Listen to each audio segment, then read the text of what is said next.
మాకున్న డౌట్ ఏంటంటే ఇన్ఫ్లేషన్ అంటే ఏంటి? బయట మనం కొనే వస్తువులన్నింటినీ కూడా వాళ్ళు కొన్ని కేటగిరైజ్ చేస్తారు. కేటగిరైజ్ చేసి ఒక 260 వస్తువుల్ని ధరలు చూసి సిపిఐ అండ్ WPI మార్కెట్లో హోల్సేల్గా వస్తువులు తీస్తుంటారు కదా, అక్కడ కొన్ని మెజర్ చేస్తారు. రీసెంట్గా వచ్చిన సర్వే ప్రకారము ఇండియాలో 93% మంది స్టాక్ మార్కెట్లో లాస్ అవుతున్నారు. అందులో ఏపీ తెలంగాణలోనే ఉన్నారంటే ఎక్కువ మంది. కానీ రియల్గా వచ్చేటప్పటికి 10 to 12% ఉంటుంది. దాత్రి టీవీలో మీ పర్సనల్ ఇంటర్వ్యూ కోసం, వ్యాపార ప్రకటనల కోసం ఈ నెంబర్కి సంప్రదించండి. హాయ్ హలో నమస్తే, వెల్కమ్ టు దాత్రి టీవీ.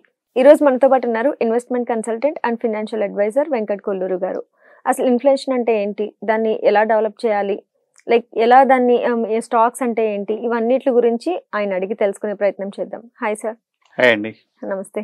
నమస్తే మానసి గారు. సో ఫస్ట్ ఆఫ్ ఆల్ మాకున్న డౌట్ ఏంటంటే ఇన్ఫ్లేషన్ అంటే ఏంటి, దాని గురించి ఏమైనా చెప్తారా సార్? ఇన్ఫ్లేషన్ అంటే ఏంటి, మార్కెట్ అంటే ఏంటి, ప్లస్ ఇన్ఫ్లేషన్ ఎలా డెవలప్ చేయాలని అడిగారు. ఇన్ఫ్లేషన్ డెవలప్ చేయకూడదు, ఇప్పుడు కూడా ఇన్ఫ్లేషన్ బీట్ చేయాలి. ఇన్ఫ్లేషన్ అంటే ఏంటంటే ఇప్పుడు వైరస్ అనేది బాడీలో ఎంటర్ అయితే ఏం చేస్తుందండి, అది రోజు కొంచెం కొంచెం తినేస్తూ ఉంటుంది. అలాగే ఫైనాన్షియల్ రంగంలో, ఫైనాన్షియల్ ఇన్వెస్ట్మెంట్స్లో ముఖ్యంగా చెప్పాలంటే మన డే టు డే లైఫ్లో ఇన్ఫ్లేషన్ అనేది మన ఆదాయాన్ని రోజు కొంత తినేస్తూ ఉంటుంది అనమాట. సపోజ్ మీరు ఒక 1000 రూపాయలు బీరోలో పెట్టేశారు, దాన్ని వాడట్లేదు. ఒక సంవత్సరం తర్వాత దాన్ని బయట తీసుకెళ్తే దాని వాల్యూ ఎంత ఉంటుందంటే 930 రూపాయలు ఉంటుంది. ఇది గవర్నమెంట్ చెప్తున్న రేట్ ప్రకారం. గవర్నమెంట్ చెప్తుంది ఏంటంటే మనకున్న ఇన్ఫ్లేషన్ 7% అని మాత్రం చెప్తుంది. కానీ రియల్గా వచ్చేటప్పటికి 10 to 12% ఉంటుంది. ఎందుకంటే వస్తువులు కొద్ది మనం కదా కొనేది, మనం గవర్నమెంట్ కాదు. గవర్నమెంట్ ఏదో ఓవరాల్గా చెప్తుంది అన్నమాట.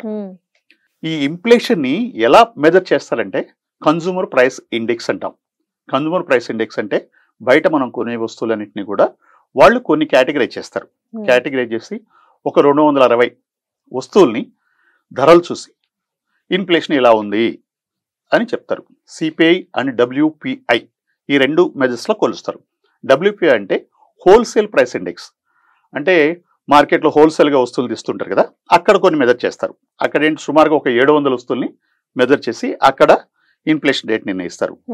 ఇక్కడికి వచ్చేటప్పటికి కన్జ్యూమర్ ప్రైస్ ఇండెక్స్లో సిపిఐలో ఒక 160-170 వస్తువుల్ని కేటగిరైజ్ చేసి ఆ రేట్ని పరిశీలించి, అంటే ఇన్ఫ్లేషన్ రేట్ ఇలా పెరుగుతుంది, రోజు రోజుకి రేట్ ఇలా పెరుగుతుంది కాబట్టి ఇన్ఫ్లేషన్ ఇంత పెరుగుతుందని చెప్తారు. ఈ మెజర్స్ ప్రకారము గవర్నమెంట్ చెప్తున్న రేట్ ఏంటంటే 7%. అంటే 7% అంటే మనకి ఈ సంవత్సరము మీ ఆదాయం 50,000 రూపాయలు తీసుకున్నారు, నెలకి ఆదాయం 50,000 అనుకోండి. నెక్స్ట్ ఇయర్ వచ్చేటప్పటికి ఎంత పెరగాలి అంటే ఒక 7% పెరగాలనుకోండి, ఎంత పెరగాలి, కనీసం 60,000 రూపాయలు మీ శాలరీ కావాలి. 60,000 రూపాయలు నెక్స్ట్ ఇయర్ మీ శాలరీ కాకపోతే మీరు ఇంకొక 7,000 రూపాయలు 8,000 రూపాయలు డెట్లోకి వెళ్ళాలి, అంటే అప్పు చేయాలి మెయింటైన్ చేయాలంటే. సో ఎవ్రీ ఇయర్ ఇన్ఫ్లేషన్ ఇలా పెరుగుతూ ఉంటుంది. సో ప్రతి సంవత్సరం శాలరీ పెరుగుతుందా, ప్రతి సంవత్సరం బిజినెస్లో ఆదాయం పెరుగుతుందా అంటే అది అందరికీ చెప్పలేం. దానికోసం ఏంటంటే ఈ ఇన్ఫ్లేషన్ బీట్ చేయడం కోసం మనం ఇన్వెస్ట్మెంట్స్లోకి వెళ్ళాలి. ఇన్వెస్ట్మెంట్ అంటే మనకు వచ్చే ఆదాయంలో ఎంతో కొంత సేవ్ చేయాలి. సపోజ్ మీకు ఒక 50,000 రూపాయలు అనుకుందాం, లేదా 1,00,000 రూపాయలు అనుకుందాం, మీ ఆదాయం 1,00,000 రూపాయలు. మీరు ఒక 50,000 రూపాయలు కనీసం ఇంటికి ఖర్చులకు అవుతుంది. ఒక నలుగురున్న ఫ్యామిలీ మెంబర్స్ ఏదైతేనైతే, ముఖ్యంగా హైదరాబాద్ లాంటి ప్లేసెస్లో 50,000 రూపాయలు ఇంటికి కనీస ఖర్చులు. తర్వాత ఒక 25,000 నుంచి 30,000 రూపాయలు మీకు లగ్జరీస్. లగ్జరీస్ అంటే లగ్జరీస్ కాదు, ఎసెన్షియలే. అవి కనుక లేకపోతే లైఫ్ డ్రైగా ఉంటుంది. మీరు సినిమాకి వెళ్ళాలి, ఐనాక్స్కి వెళ్ళాలి, నలుగురు వెళ్తే 4,000 రూపాయలు. ఇలా మీరు కనీసం 2 సార్లు సినిమాకి వెళ్తే 10,000 రూపాయలు, లేదా ఇంకొక చోటుకి వెళ్ళినా కూడా ఇట్లా ఈ ఎసెన్షియల్స్ అన్ని కలిపి ఒక 20,000 నుంచి 30,000 రూపాయలు మీకు ఖర్చు అవుతుంది. ఇది మనల్ని మనం సాటిస్ఫై చేసుకోవడానికి ఖర్చు అవుతుంది. సో ఏమవుతుంది, ఒక 70,000 నుంచి 80,000 రూపాయలు అయిపోయింది కదా, ఇంకొక 20,000 రూపాయలు మినిమం ఉంటుంది. దీన్ని సేవ్ చేసుకోవాలి. ఇది సేవ్ చేసుకుంటే ఏమవుతుందంటే, సపోజ్ ఇవాళ మీకు 1,00,000 రూపాయలు ఇన్కమ్ ఉంది, ఒక 5 years తర్వాత మీరు ఇదే లైఫ్ని, ఇప్పుడున్న యాస్టీస్గా ఉన్న లైఫ్ని లీడ్ చేయాలంటే మీకు కనీసం 1,50,000 రూపాయలు ఆదాయం కావాలి నెలకి. ఆ రోజు వస్తే వెల్ అండ్ గుడ్, రాకపోతే మనం మళ్ళీ అప్పుల్లోకి వెళ్ళిపోతాం, డెట్లోకి వెళ్తామంటాం, దాని అప్పుల్లోకి వెళ్తాం. సో దాన్ని బీట్ చేయడం, అది వచ్చినా రాకపోయినా వస్తే మంచిదే, వస్తే అదనంగా వస్తే మనం సేవ్ చేసుకుందాం. బట్ రాకపోయినా కూడా బీట్ చేయడం కోసం ఏం చేయాలంటే మనం ఈ సేవింగ్ అనేది మొదలు పెట్టాలి. ఈ సేవింగ్ అనేది మొదలు పెడితే దేనిలో సేవ్ చేయాలి అనే దానిలో చాలా డైనమిక్స్ ఉన్నాయి. సేవ్ చేయాలంటే ఒకటి ఫిక్స్డ్ డిపాజిట్ చేస్తుంటారు, పోస్ట్ ఆఫీస్ చేస్తుంటారు, ఇంకా గోల్డ్లో చేస్తుంటారు, స్టాక్ మార్కెట్లో చేస్తుంటారు, మ్యూచువల్ ఫండ్లో చేస్తుంటారు. సో స్టాక్ మార్కెట్లో చేయడానికి చాలా చాలా నాలెడ్జ్ ఉండాలి. అది అంత ఈజీ కాదు. ఈ మధ్య రిస్క్ తో కూడుకుంది. ఎందుకు రిస్క్ అంటే రిస్క్ ఏం కాదు, దాని నుంచి నాలెడ్జ్ ఉంటే రిస్క్ ఉండదు. అక్కడ రిస్క్ లేకపోవడం వల్ల ఏదో మనకు వచ్చే ఇన్ఫర్మేషన్ లేదా ఎస్ఎంఎస్లు చూసి ఇన్వెస్ట్ చేస్తుంటాం, మొత్తం జీరో చేసుకుంటాం. రీసెంట్ గా వచ్చిన సర్వే ప్రకారము ఇండియాలో 93% మంది స్టాక్ మార్కెట్ లో లాస్ అవుతున్నారు. అందులో ఏపీ తెలంగాణలోనే ఉన్నారంట ఎక్కువ మంది లాస్ అయ్యేవాళ్ళు. సో స్టాక్ మార్కెట్ అనేది అందరికీ అనువైంది కాదు. సో పోస్ట్ ఆఫీస్ లో 7%, 7.5% వస్తుంది, బ్యాంకులో 6%, 7% వస్తుంది. మరి వీటిలో ఇన్వెస్ట్ చేస్తే బీచ్ చేయగలం ఇన్ఫ్లేషన్ ని? 7% కదా. ఇక్కడ మనం 7% ఇన్ఫ్లేషన్ పే చేస్తూ అక్కడ 7% ఇంట్రెస్ట్ మనకి ఇన్వెస్ట్మెంట్ లో ఆదాయం తీసుకుంటే ఏమవుతుంది? జీరో అవుతుంది తప్ప ఎక్సెస్ రాదు. సో కాబట్టి 7% కంటే ఎక్కువ వచ్చే ఆదాయం ఉన్నటువంటి ఇన్వెస్ట్మెంట్ ఇన్స్ట్రుమెంట్స్ లో మనం ఇన్వెస్ట్ చేయాలి. అలా ఉన్న వాటిలో సేఫెస్ట్ ఇన్వెస్ట్మెంట్ అంటే ఇప్పటి వరకు ఇండియాలో, not only India, world wide చూస్తుంది ఏంటంటే that is mutual funds. Mutual fund also indirectly stock market. But అయితే మనం దాన్ని హ్యాండిల్ చేయం.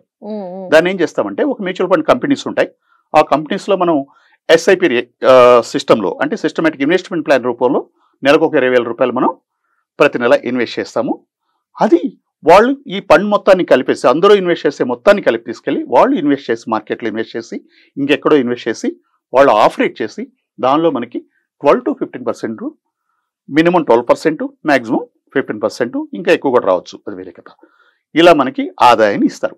అప్పుడేమవుతుంది, ఎప్పుడైతే మనకి 12 to 15% వస్తుందో ఈ 7% మైనస్ చేస్తే 5 to 8% మనకి ఆదాయం. ఇది ప్లస్ అవుతుంది. అంటే ఒక రేటు 15% మనకి కనుక వాళ్ళు కనుక మనకి మ్యూచువల్ ఫండ్ రేటింగ్ వస్తే, ఇవాళ 20,000 రూపాయలతో స్టార్ట్ చేశారు కదా, 5 ఏళ్ల తర్వాత మీకు 5 ఏళ్ళకి మనం ఎంత ఇన్వెస్ట్ చేస్తాము? 2,40,000 ఇంటూ 5 ఏళ్ళు అంటే ఒక 12 లక్షలు ఇన్వెస్ట్ చేస్తాం. ఈ 12 లక్షలు 5 ఏళ్ళ తర్వాత 25 లక్షలు వస్తుంది. 25 లక్షలు అయినప్పుడు ఇదంతా కూడా కొట్టుకుపోయి మన చక్కగా ఆదాయం ఉంటుంది. అదే మీరు 10 ఏళ్ళ పాటు చేస్తే దాదాపు 1,50,00,000 వస్తుంది. మ్యూచువల్ ఫండ్లు ఎప్పుడు కూడా లాంగ్ టర్మ్ వెళ్ళిన కొందికి కాంపౌండింగ్ అవుతుంది అనమాట. బట్ అయితే మనం డైరెక్ట్గా ఇన్వెస్ట్ చేయకూడదు. మనం డైరెక్ట్గా ఇన్వెస్ట్ చేస్తే స్టాక్ మార్కెట్ ఇన్వెస్ట్ చేసినట్టు అవుతుంది. సో ఒక ఫైనాన్షియల్ కన్సల్టెంట్ని, అడ్వైజర్ని కన్సల్ట్ చేసి ఫస్ట్ మన గోల్ ఏంటో చెప్పాలి. మనం దేనికోసం ఇన్వెస్ట్ చేయాలనుకుంటున్నాము?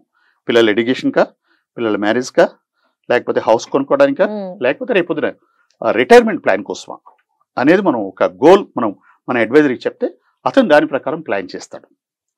ఎందుకంటే దీనిలో చాలా డైనమిక్స్ ఉంటాయి. ఏ వయసులో మనం ఇన్వెస్ట్ చేస్తున్నాం, ఎంత ఇన్వెస్ట్ చేస్తున్నాం, ఎంతకాలం ఉంటాము, ఇవన్నీ కూడా కన్సల్టేషన్లకు వస్తాయి ఇన్వెస్ట్మెంట్ చేసేటప్పుడు.